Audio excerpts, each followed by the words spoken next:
Hello. Today's topic, exploring the matter of trust in relationship. Just give me one quick moment to share it into my group.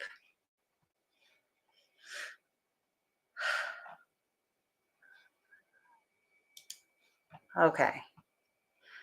So, what are your thoughts about trust in relationship while I'm getting my act together over here, my tech act together? All right, we're almost there.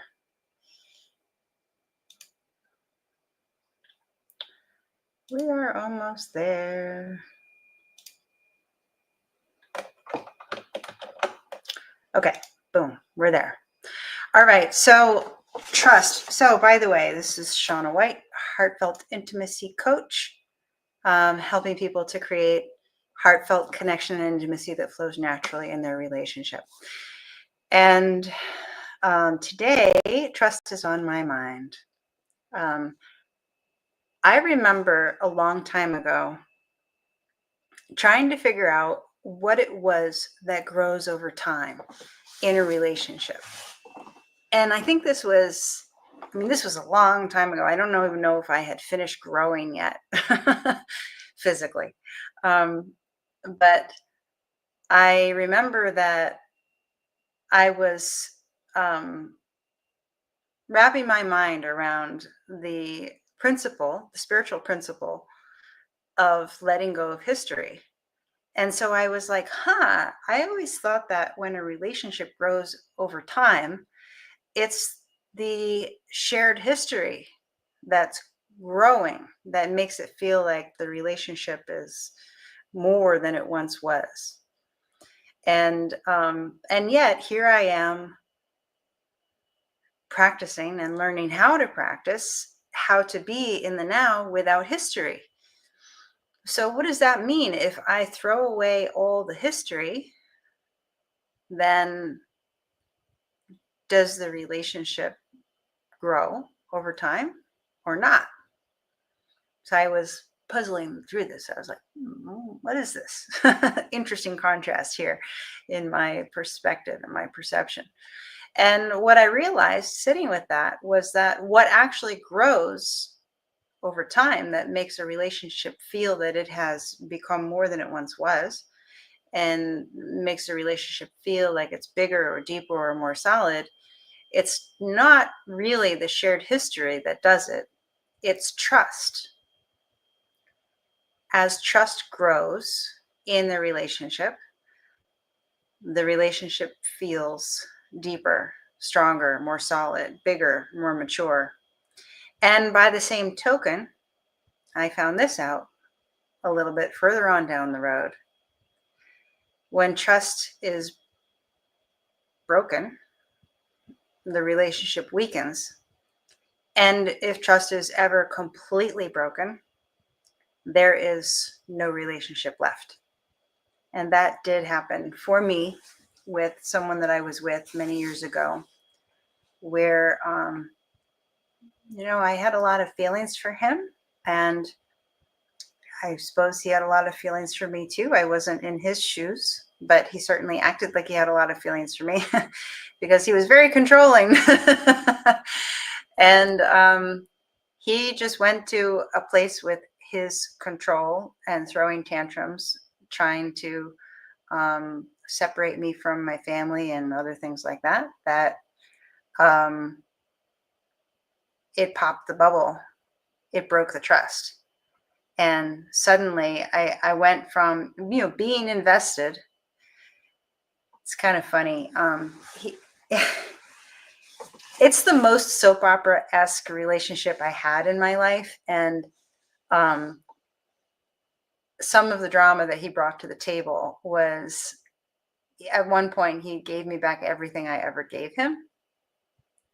And he gave it back to me in a big box. It was like a box that some outdoor furniture came in. So it was a really tough cardboard, and it was a really big box. Like it took up the whole back of the bed of my pickup truck. And so I, whatever, I took the stuff that he was giving back to me. And then, as was not unusual at that time in our relationship, we got to the other side of the fight, and now we were on pleasant terms. And I was like, well, do you want everything back? He's like, okay, sure. So he took it back and he put it, I mean, it's a big, uncomfortable box, awkward box. Where do you put the thing? So he put it on his porch. And then, a few days later, back around the cycle of, I want to control what you're doing, and I'm uncomfortable. I'm upset because you're not doing what I think you should do that's going to make me comfortable. It's really not important to go into the details of what that actually was. And so he threw another fit, and he actually threw the box off the porch and it landed on his lawn. And that was it for me. Not because that was so far beyond that I was upset with him. I wasn't even upset with him. What actually happened was I was like, wow, that's right out of a soap opera. And that beep does not happen in my life. That does not happen in my life. Like, that thing he just did is so over the top. It popped the bubble immediately. All the feelings that I had for him left, actually, because I was unwilling to entertain that level of insanity in my life. So I suppose you could say I completely lost trust. I completely lost trust that he had, that he was any kind of a trustworthy personality. He was just out there. So that was really interesting because I was with him for 2.5 years, and he was an important person in my life because he taught me how to be playful. Like, I was too serious, and his playful energy, his playful goofing around personality was just the right medicine for me at that time to break me out of my seriousness and give me some freedom in myself to explore the joys of life in a playful way, lighthearted way. Not everything matters so much, right? So he was really important, and I cared about him a lot, and I was attached to him. It was really interesting. I mean, the trust had been degraded. There was a lot of stress for, I would say, about 6 months. So that kind of, when you're going around the same fight over and over and over again, it wears you down. So I was getting a little bit worn down, but I still had a lot of feelings for him. I still really cared about him. But when he just went beyond, and I felt like, wow, okay, this guy is more like a soap opera character and caricature, and I just don't trust that we can work this out. I don't trust him as a personality to be someone that I can be safe with and create the reality that I want with. And it was really remarkable to experience how instant and complete the change was for me. So it's really important to take care of trust in your relationship. And I mean, that's a very extreme example, but you really want to take care of trust at a much earlier, way before things get bad. You want to take care of trust. And that's a tricky thing because there's the push-pull that always comes up in relationship, where one partner only feels comfortable if you abide by their comfort zone. Like, you can't you can't like the opposite sex person's social media post because that makes me uncomfortable. Like, that's controlling. So it's not, I guess part of the equation is, what are people capable of? How much can people show up in a relationship and allow the other person to be, and not feel like allowing the other person to be is a violation of trust, right? So that's one level of like compatibility. You need to each person needs to be strong enough to allow the other person to be who they are without fear. Um, he could have accused me of breaking trust with him or breaking his trust because I didn't allow him to control me. And that's okay. I wouldn't want to rise to that occasion. I wouldn't want to allow him to control me so that he feels like he can be safe. That's not a kind of trust that I actually want to invest in. But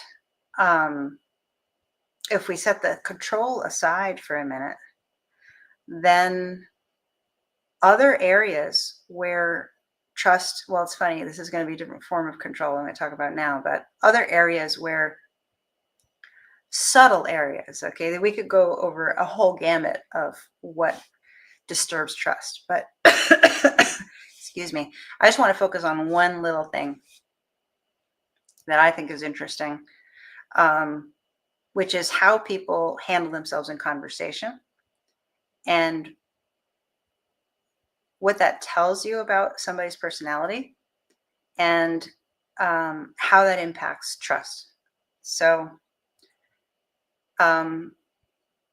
some people can be really controlling in conversation, where you can feel, if you let yourself not be distracted by the words and you just pay attention to the moves.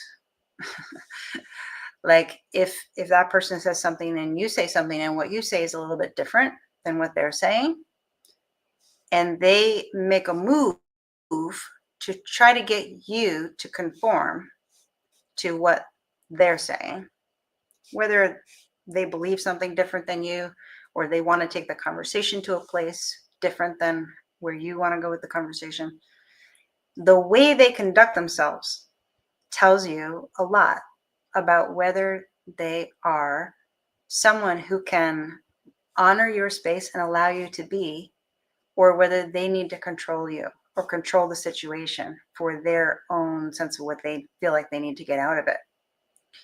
And that tells you something about how trustworthy they are. Is this person someone who respects others, who hears others, who listens and tries to understand what the other person is experiencing?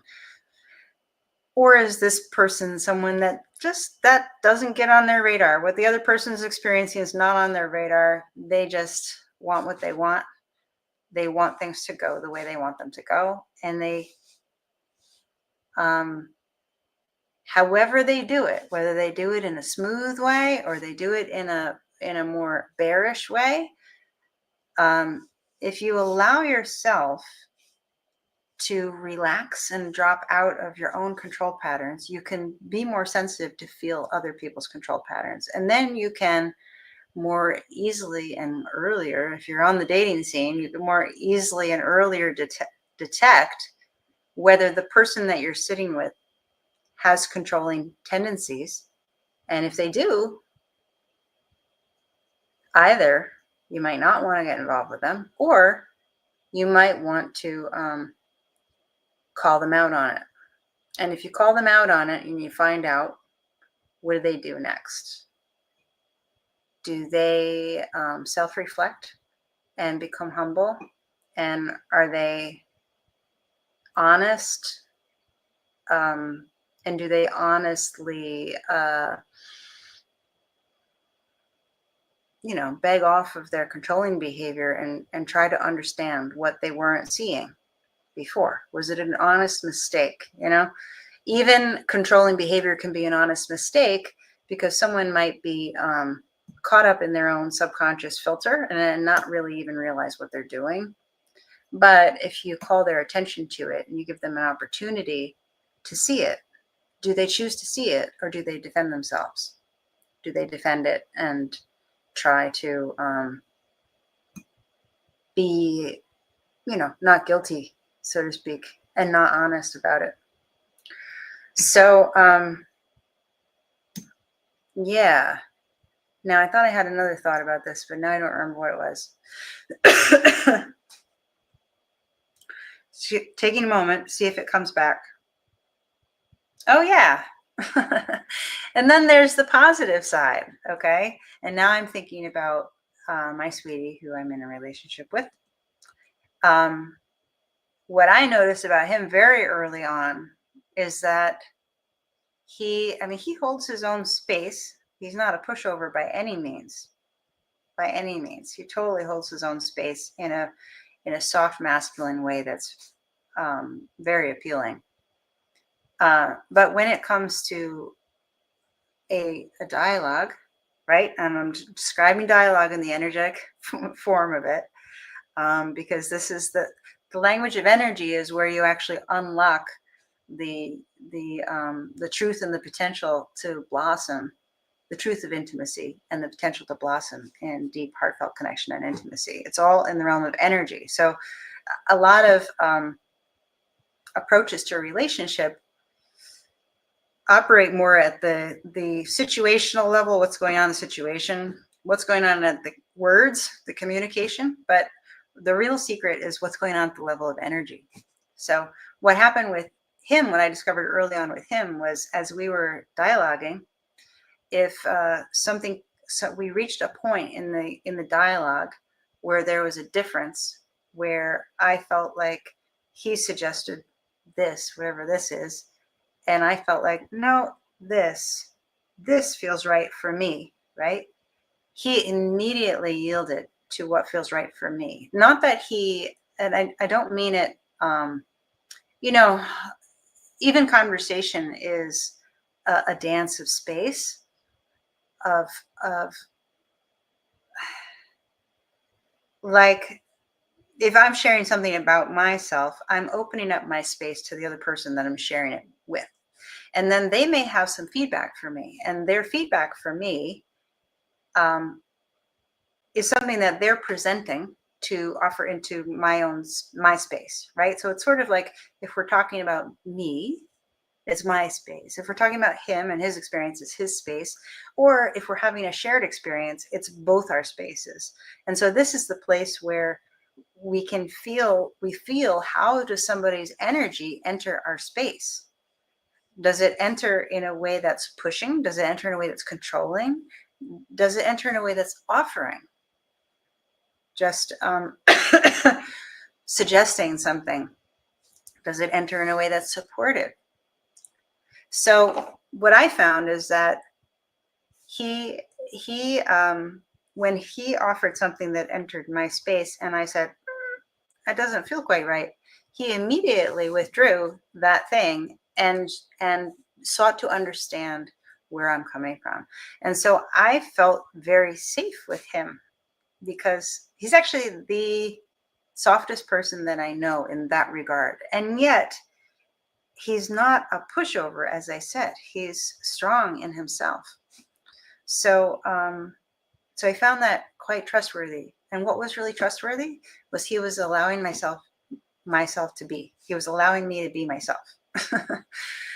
And that was actually the thing that is the reason why I continued step by step on the journey in our relationship together, because I noticed that I felt like I could be myself with him, and I enjoyed his company, and I felt completely in balance in myself. And I found him to be gentle and trustworthy. So I'm curious about your experiences with trust and relationship. Is there a place that you know? I'm curious actually if any of my meanderings have opened any insights for you about trust in certain relationship dynamics that you've experienced that maybe were less clear. Maybe they're more clear. That would be fun. What have you seen about trust in relationship? So, they tell you never to ask an open question because it's requires people to think and they don't like to think. But I love deep conversation, and I love it when people self-reflect and feel like sharing. So I'm asking an open question anyway. when it comes to trust in your relationships, what's on your mind after listening to me ramble? And I'd love to hear it if you'd love to share it. Okay, I'll talk to you soon.